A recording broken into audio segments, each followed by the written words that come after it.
आयुरा ती घरी निघाली तशी एक बुगाटी येऊन तिच्या अगदी जवळ थांबली. इथून पुढे ती दचकलीच. एवढी अलिशान गाडी तिथे बघून आजूबाजूच्या नजराही तिकडे वळल्या. निधीला अचानक तिथे गाडी बघून आश्चर्यही वाटलं. बघायलाही इतकी छान गाडी स्वप्नातही कल्पना केली नाही आपण कधी. ती त्या गाडीचे निरीक्षण करतच होती की तिला गाडीची काच खाली होताना दिसली. ती लगेच तिकडे बघू लागली, पण दुसऱ्या क्षणी बॉसला तिथे बघून तिचा सगळा मूडच बदलला. तिच्या चेहऱ्यावर टेन्शन साफ दिसू लागलं. निधी, तू इकडे काय करतेस? तुला ऑफिसला यायला जमलं नाही आणि इथे मार्केटमध्ये काय करतेस? अधिराजीने विचारलं. बॉसचा प्रश्न ऐकून निधीला काय बोलावं सुचलं नाही. सर, ते आयुष दादाला हवं होतं, त्याला बरं नाही ना, म्हणून मार्केटमध्ये आलेली, निधीने सांगितलं. ओके, कुठे राहतेस? आदिराजने विचारलं. निधी विचारात पडली. आता ह्याला खरं सांगू की खोटं? तिला विचार करताना बघून आदिराज समजून गेला. ओके, डोंट वरी, मी येणार नाही घरी, मला मीटिंग आहे, बाय. तिला गप्प बघून आदिराज म्हणाला आणि बाय करून निघूनही गेला. 2 सेकंद आपण पाहिलं ते सत्य की स्वप्न हेच निधीला कळेना. ते तोंड उघडच राहिलं होतं. निधी, अगं अशी काय बघते त्या गाडीकडे? तिच्या शेजारच्या फ्लॅट मधल्या ताईने विचारलं. तेव्हा निधी भानावर आली. नाही, त्यांनी मला रस्ता विचारला, तेच बघत होती बरोबर जातात काय. निधी खोटं हसत म्हणाले. बर, चल, घरीच चाललीस काय? त्या ताईने विचारलं. हो चला, म्हणत निधी त्यांच्यासोबत चालू लागले. पण मनातून बॉसच्या कृतीचा विचार करत होते. बॉस इथे का आले असते? आपलं घर कुठे आहे हे माहीत करायला त्यांच्या माणसांना 2 मिनिटं नाही लागणार. तर ते स्वतः खरंच इथे का येतील? त्यांची म्हणाली तशी खरंच मीटिंग होती का, की मला बघायचा बहाणा होता? लिफ्ट मधून बाहेर येऊन ती आपल्या दरवाजासमोर येऊन थांबली आणि बेल वाजवली. पण अजूनही विचार चालूच होते. आयुष टीव्हीत बघत बसला होता. त्याने लगेच दरवाजा उघडला. निधी, काय झालं? निधी आपल्याच विचारात आत जात होती. तिचा आयुषच्या बोलण्याकडे लक्षच नव्हता. निधी, आयुषने तिला हाताला धरून थांबवलं. ती गप्पच होती. लिफ्टमध्येही त्या बाईशी काही बोलली नाही. आता आयुषने थांबवलं म्हणून तिचं लक्ष आयुषकडे गेलं होतं आणि तिच्या विचारातून ती बाहेर पडली होती. निधी, केव्हाचा आवाज देतोय तुला? लक्ष कुठे आहे तुझं? पाहून तसाच सुगंध पोचेल. तुला खूप वेळ लागला आणि अशी हरवली कुठे होतीस? हाक मारलेली लक्षात आली नाही तुझ्या? आयुषने विचारलं. आयुष, माझा बॉस मला मार्केटमधून बाहेर पडल्यावर भेटला. मला कळत नाही तू इथे काय करत होता. मला मीटिंग होती म्हणाला, पण वाटत नाही त्याची मीटिंग असेल. मला माझा ऍड्रेस विचारत होता, निधी आयुषला म्हणाले. तिला असं चिंतेत बघून आयुषही विचारात पडला. पण त्याने स्वतःला सावरत निधीला म्हणाला, निधी, जास्त विचार करू नकोस. उद्या जाशील तेव्हा बोलून घे त्याच्याशी. घाबरत राहिलीस तर प्रॉब्लेम होईल, तो तुला अजून घाबरवत राहील, आयुषने सांगितलं. हो, उद्या मी विचारणारच आहे बॉसला, निधी काही विचार करत म्हणाले. तिला हे पटलंच नव्हतं की बॉस इथे आतमध्ये मार्केट जवळ मीटिंगला जायला आला असेल. तिने आपलं लक्ष आता हलवा बनवण्यात लावलं. आईला मदतीला घेतलं होतं. सुगंधाला आणलेलं गिफ्ट पेपरमध्ये रॅप करत छान पॅक केलं. गुलाबाची फुलं फ्रीजमध्ये ठेवली. गाजर तिने आणि आईने मिळून किसला. त्यानंतर निधी कामाला लागली. घरात छान खमंग दरवळू लागला. निधी, बघू कसा झालाय? माझ्या तर तोंडाला पाणी सुटलंय, आयुष डिश पुढे करत म्हणाला. जिच्यासाठी बनवला आहे तिचा अजून पत्ता नाही आणि माझा बंधूच आधी ताव मारतोय. निधी आयुषकडे बघत हसत म्हणाले. अरे तिला तर देणार ना मी, पण चव नको बघायला, काही कमी जास्त झालं असेल तर, आयुष म्हणाला. आता त्याच्या तोंडाला पाणी सुटलं होतं आणि आता लगेच सुगंधासाठी चव बघतो म्हणे. किती खोटारडा. आयुषने हलवा खाऊन बघितला तर खूपच छान बनवला होता निधीने, एकदम चविष्ट. त्याला अजून खायला मन करत होतं, पण त्याने आपल्या मनाला आवरलं आणि हॉलमध्ये बसून सुगंध यायची वाट बघत होता. सुगंधा सकाळी कामावर गेली ती खुशीतच होती. आज 2 चांगल्या गोष्टी घडल्या होत्या. एक, आयुषशी बोलणं झालं होतं आणि दुसरं, निधी आणि समीरचं प्रेम आहे हे कळलं होतं. किती छान. तिने ऑफिसमध्ये आल्या आल्या गौरीला मिठी मारली. तिला धीर धरवतच नव्हता. कधी एकदा गौरीला सगळं सांगते असं झालं होतं तिला. तिने गौरीला बसून सगळं सांगितलं. सुगंधा, तुला खुश बघून मला बरं वाटलं.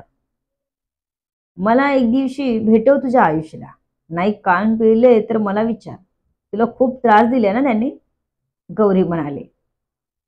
हो, ते तर मी नाहीच सोडणार त्यांना, सुगंधा नाक फुगवत म्हणाली.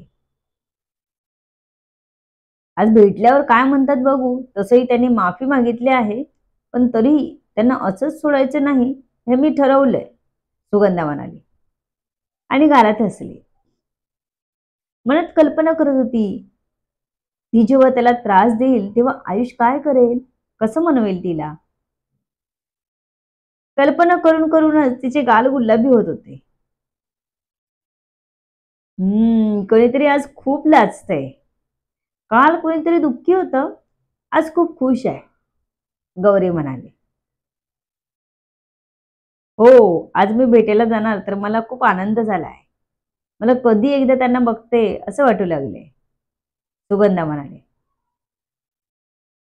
गौरी लगेच पुढे झाली आणि सुगंधाच्या चेहऱ्यावरून हात फिरवून तिने आपल्या डोक्यावर दोन्ही हातांची बोटं मोडली. ती खुश होती सुगंधासाठी. तिची जीवाभावाची मैत्रीण जी होती.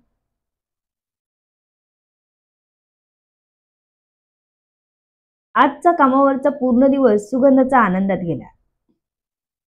ती गौरीसोबत कंपनीतून बाहेर पडली. गौरीला बाय करून तिने आयुष्यासाठी फळं घेतली. एक छान गुलाबांचा बुके घेतला. आयुषकडे जाण्यासाठी तिने रिक्षा पकडली. रिक्षात बसून तिने ऍड्रेस सांगितला. रिक्षावाल्याने रिक्षा खूपच वेगात घेतली. भाऊ, सावकाश चालवा रिक्षा, मला घरी पोचायचं आहे, स्वर्गात नाही. तसा रिक्षावाला हळू चालवू लागला. हळू म्हणजे एवढी हळू की एकदमच हळू चालवू लागला की सुगंधाला त्याचा आता राग येऊ लागला. रिक्षावाला मुद्दाम असं करत होता कारण सुगंधा बोलली ते त्याला स्वतःचा अपमान वाटला होता. भाऊ, रिक्षा जास्त फास्ट नको, पण ही एकदमच हळू चालवता तुम्ही. तुम्ही हे मुद्दाम करताय का, सुगंधाने रागाने विचारलं. नाही मॅडम, मुद्दाम का करेन, उलट सुगंधालाच विचारत होता. मी तुम्हाला बोलली म्हणून. सुगंधा असं बोलली होतीच की त्या रिक्षावाल्याने पुन्हा फास्ट रिक्षा केली. सुगंधाचा जीव अगदीच मुठीत आला. भाऊ, बस झालं, बाजूला घ्या, सुगंधाने सांगितलं. पण तो रिक्षावाला काही ऐकतच नव्हता. मनात देवाचं नाव घेत तिने पुन्हा सांगितलं, भाऊ थांबवा. सुगंधा ओरडलीच आणि स्वतः जवळच्या पर्समध्ये असलेला कंगवा काढून त्याच्या मागून मानेला लावला. तो असा धरला की पुढच्या आरशात त्याला दिसणार नाही.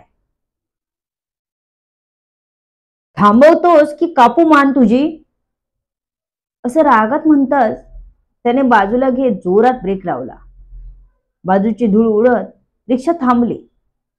तसे थोडे पैसे काढून त्याच्या अंगावर फेकत सुगंधा तिथून पळालीच. स्वतःच्या हृदयाची वाढलेली धडधड थांबवण्याचा प्रयत्न करत ती स्वतःला शांत करत होती. अजून आयुषच्या घरी पोहोचली नव्हती. त्याआधीच तिला हा विचित्र अनुभव आला होता.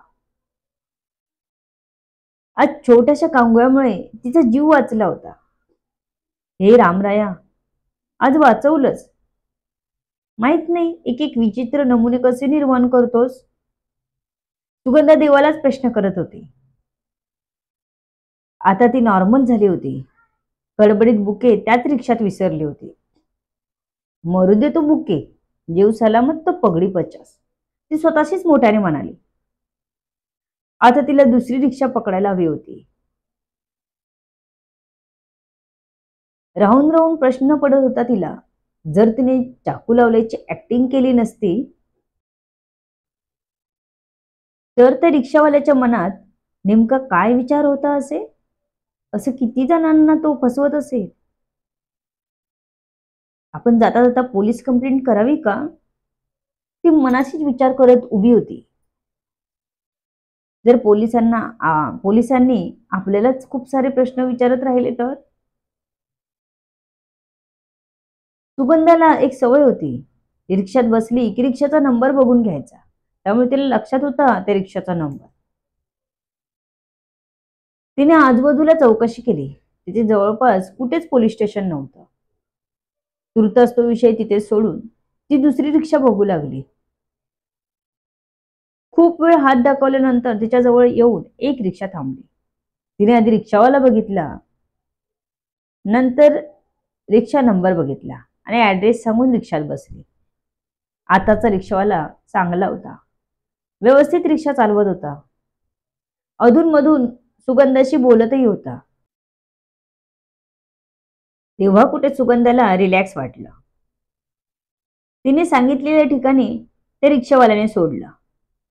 पैसे देऊन ती आयुषची बिल्डिंग शोधू लागली. मोबाईल काढून ऍड्रेस पुन्हा बघितल्यावर तिथल्या वॉचमनला तिने आयुषच्या फ्लॅटचा ऍड्रेस दाखवला. त्याने लांब हात करून दाखवलं, मॅडम तिथे ही बिल्डिंग आहे. ती चालत तिथपर्यंत पोहोचली तशी तिला आयुषच्या बिल्डिंगचे नाव दिसलं. बिल्डिंग बघून खुश तर ती झालीच, पण आयुषला भेटायला जाणार म्हणून एक वेगळीच हुरहुर तिला आज जाणवत होती. सुगंधाला उशीर झाल्यामुळे निधीकडे खूपच वेळ होता. तिने आणलेलं घड्याळ आयुषकडे दिलं. फुलांच्या पाकळ्या फॅनवर ठेवल्या. माधवीही तयारीला लागल्या होत्या. अवनी माहेरी गेली होती म्हणून, नाहीतर तीही नक्कीच लुडबुडली असते. आयुष तर दरवाजाला डोळेच लावून बसला होता. त्याचा वेळ जाता जात नव्हता. तो सारखा घड्याळ बघत होता. निधी एवढ्यात यायला हवी होती ना सुगंधा, अजून कशी नाही आली? मी कॉल करू का? नाही, तूच बघ ना कॉल करून. आयुष अस्वस्थ होऊन एऱ्या जारा घालत निधीला विचारत होता. आयुष दादा, तू शांत बस बघू. मला सगळी तयारी करायची आहे. ती जेवढी उशिरा येईल तेवढं बरं. तेव्हा मी तिला काही कॉल करणार नाही. निधीने स्पष्टच सांगून टाकलं आणि कामाला लागले. निधी, तू गिफ्ट आणलंस ते बरं केलंस. थँक्स. आयुष निधीने गिफ्ट घेऊन आली म्हणून आनंदी होता. त्यामुळे अधूनमधून त्या गिफ्टकडे बघत निधीला हातानेच मस्त असं सांगत होता. सुगंधाची भेटायची ओढ आणि आयुषच्या घरातली तगमग होईल ना सुरळीत सगळं? तुम्हाला काय वाटतंय? To be continue. सर्व गोष्टी जाणून घेण्यासाठी पुढील येणारे भाग वाचायला आणि ऐकायला विसरू नका. तुमच्या अमूल्य प्रतिसादाची आतुरतेने वाट बघते. लेखिका शब्दवेदी उर्फ संतोषी गजानन राणे पाताळे. धन्यवाद. ही कथा जास्तीत जास्त लोकांपर्यंत शेअर करा, लाईक करा, कमेंट करा आणि चॅनलला सबस्क्राईब करा.